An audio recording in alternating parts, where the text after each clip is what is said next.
Okay, so that's awesome. So so as you guys know, we have had Phil here for the last few nights. Tonight it's going to be Tuesday night, and we're going to do just all kind of worship nights. And we deemed it the prophetic night, but it really is whatever God wants to do, and just kind of get into His presence. And you told me something over lunch that caught my attention. But what at Gateway Worship? What do you call prophetic worship? Like what is that? There's a phrase you used. What phrase did I use? Yeah, do you remember? No, I don't. Because you said I forget the phrase that you used to, but it caught my attention. I went, oh, that was really good. It had to do something like making your practical life spiritual life practical. And you said we don't it's not you don't say prophetic, like you're not prophetic. It's not like you're not prophetic, but it's more along the lines of like. I'm blanking out. Oh man, sorry. I'm blanking out hard. Okay. You'll think of it when you're not thinking of it. Okay. So you'll probably say it when we're talking. That's so funny. I wish I could remember too, because it was actually really, really good. Oh man, we can sit here all day just kind of look at it. Okay, so so yesterday you and I were just having a conversation, you and I, Kristen, and you were talking just to kind of about worship in general, not really about our team or about who we were or nothing like that, just kind of worship in general. And you mentioned this idea about a waiter and a waitress. Mm-hmm. That's how worship leaders and worship teams should be. Can you just talk a little bit about that? Like, for sure. Explain that analogy. So this analogy is rooted in, like, when you get up to preach, yep, you aren't having your private time with God in front of the church. Your role as a pastor is different at home than it is on the platform, because there's people you're leading, that God's called you to lead. So I'm kind of out of that. A friend of mine taught me this analogy that I've always just kept of a great worship leader is like a good waitress or waiter. So there's three keys to that. You're serving two people that are on a date. On one side of the table is Jesus, and on the other side of the table is His bride, the church. And you are like a mediator, or the old word would be a priest, that is operating to facilitate this to happen, their date night or whatever, worship time, whatever you want to call it. So first things first is no one likes a dirty waiter. You see a waiter or waitress with their hair everywhere, they look grimy, or their hands are dirty, got stuff under their nails. You don't want that. So, clean hands and a pure heart, huge. Number two, we've all asked a waiter or waitress a question about the menu, and they're like, oh, I've actually never had that. You can't take people places you've never been with the Lord. You got to know the menu front and back. Book of Psalms is a great place to start, the way God likes to be loved. And then number three, a great waiter or waitress knows how to say just enough and knows how to be in and out. It's rude when you're in the middle of a deep conversation and the waiter doesn't realize that or pick up on it and they just interrupt you. And two, it's also rude when they jump into your conversation too much and they're like the third wheel at your date night. We've all experienced both of those, and that sucks. When they sit next to you. Yeah, and it's like, hey, can you see it? Yeah. And so it's really an art and it's a balance. And, I feel like, going back to what I said at the beginning about how your private time is different than your corporate time on the platform. I remember I said this to you yesterday, is I haven't had an experience quite like this, but close, where a waiter or waitress will walk up and they don't even say anything. You don't get acknowledged. You're like, what's going on? How does this place work? What's happening in worship? Well, that's when people go off into they have their personal or prophetic ministry worship time, and they just leave the people behind in worship.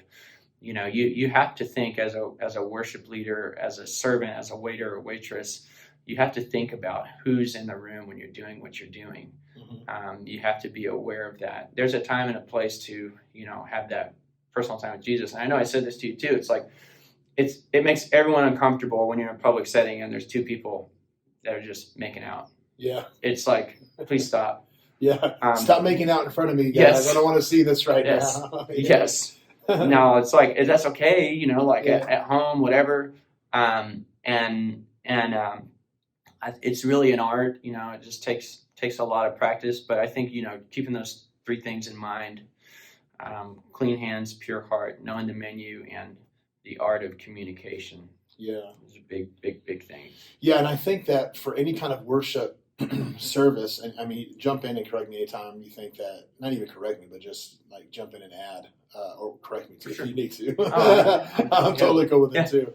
I think anytime in a worship setting, we do, it's really easy for worship leaders to maybe even swing one way or the other, you know, and we feel like, golly, if everyone can just follow me in what I'm doing, and then you look back and no one's really with you, you know, but you are having a great time. I don't know how much justice that does for a congregation, you know? Yeah. Or does it? I mean, you tell me. No. You know, because you get these people who say, you know, I just want to light myself on fire and watch me burn.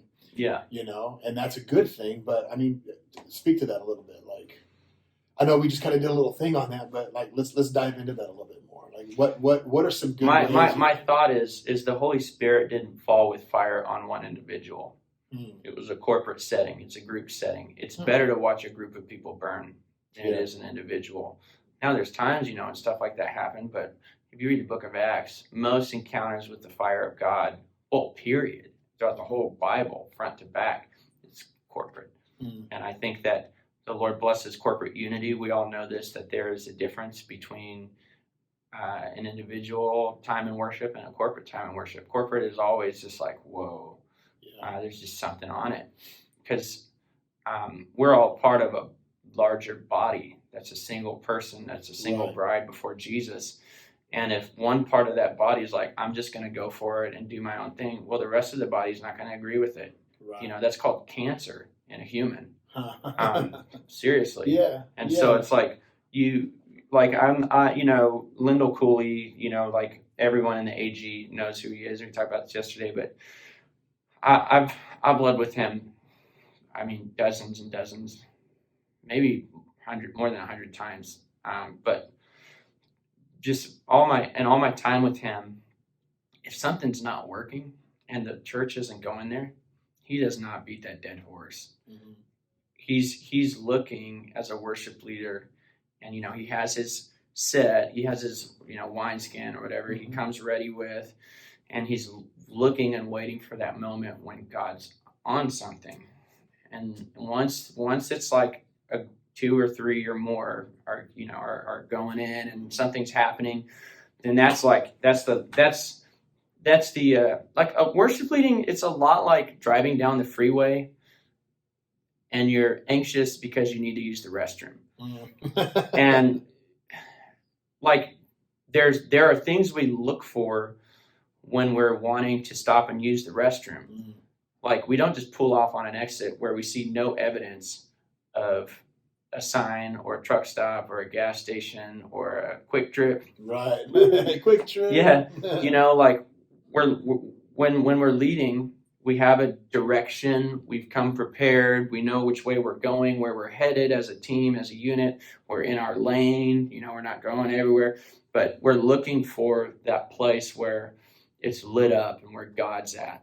And that's where we want to exit, you know, and then continue on the journey. And then and I think, man, I've tried when I feel like I have a strong burden to just take the room there with me, and sometimes it just doesn't happen. And I have to be okay with that distinction between, you know what, maybe this was for me in my personal time with Jesus. Yeah.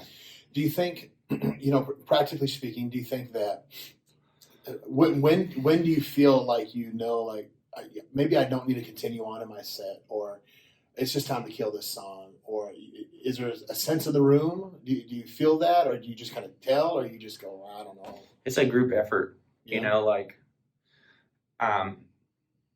sometimes I'll look for the leadership in the room. If I feel like, okay, I've done my job, and I feel like, okay, my next step is then to look at if it's a place where they allow God to move and where that kind of flow happens, that we all love so much.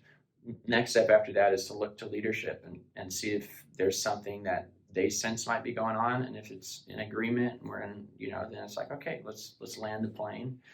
No pilot lands an aircraft with just him calling the shots. There's someone on the ground that's talking back to him. It's a group effort to land a plane. That's awesome. A whole lot more than just one guy putting it wherever he wants it to go. Right. And so if I heard you right, coming back to the waiter waitress illustration, that we have to have pure heart and clean hands and a pure heart, and or at least, I'm assuming that you're talking like inwardly, not absolutely outwardly all the time, but inwardly, and that really, personally, I think that if we can learn how to worship on our own, then when we come together corporately, it'll be a lot easier rather than having to drum. I just think there's nothing worse than trying to drum up the worship team to worship God. Oh, for sure. And that reminds me of what I was saying yesterday is everyone's a worship leader. Yeah. If you're on the back line, if you're playing bass, you're a worship leader. If you're on the drums, you're on the guitar. If people can see you, to some degree, you are leading worship. Mm. And so, what does that look like? What does that look like if the bass player is a worship leader? How does that translate to the congregation? So we're singing a song about joy. Don't do this. You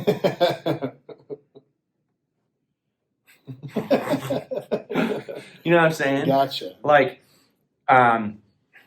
there's this worship leader back over in Texas. I love what she said to her team at her church is, hey guys, I'm not asking you guys to get into this just to produce a result, but when we do this corporately, we are giving permission to the congregation to go there with us. Mm. It's an unwritten permission slip. Mm. Hey, we're here and you can come too. Sure. Now, if the team as a whole, dude, if it's just one person up there going for it, I would rather that one person not go for it so that there's at least a match and it's not distracting. Sure.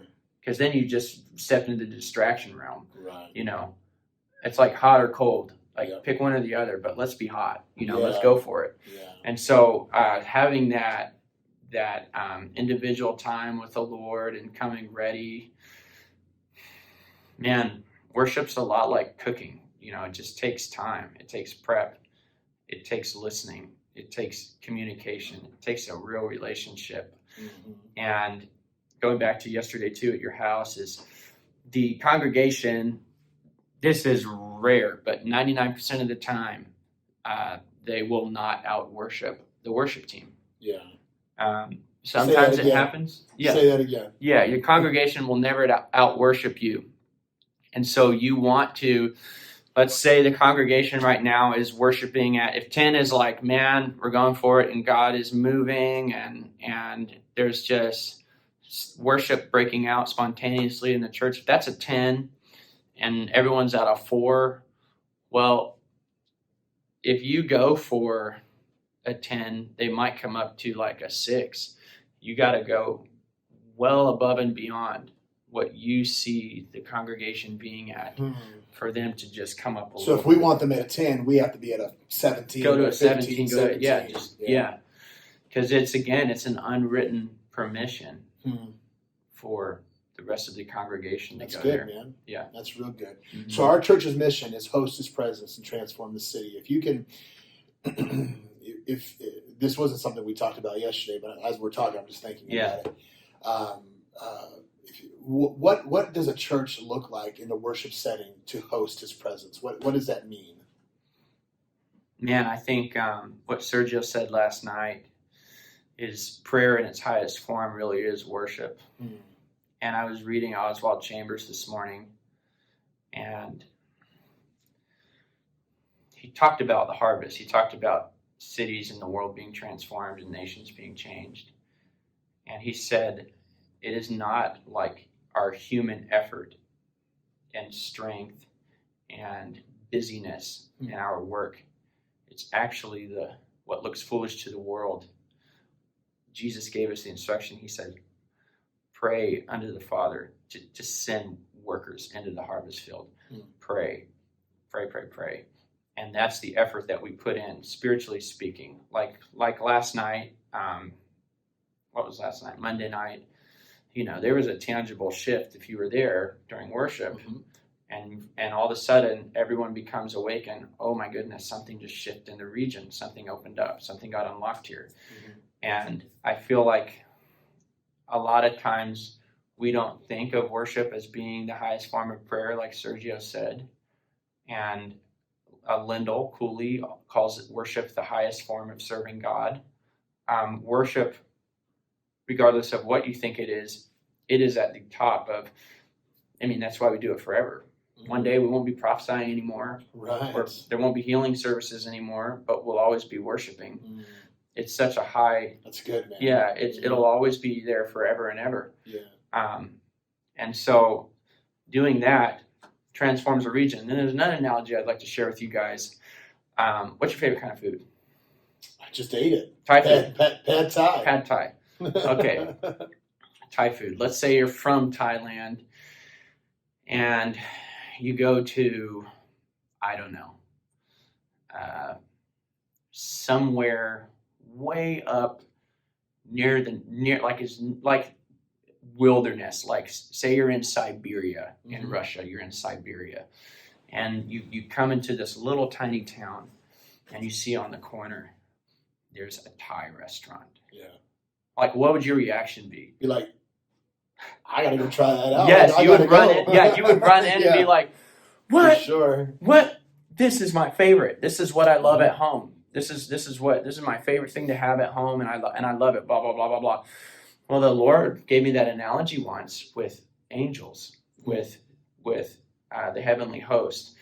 When we're building altars of worship, that's what happens in their home. That's what happens in heaven, and it has that same attraction, the same attractiveness to the presence of God and to angelic activity. And when altars of worship are built in an area for real, when it's really happening, I'm not talking good playing and good music, but I mean real ministry to the heart of God, real pursuit of Jesus, real crying out to Jesus. When that's happening, heaven can't help but show up because it's their favorite. It's home. That's so good, man.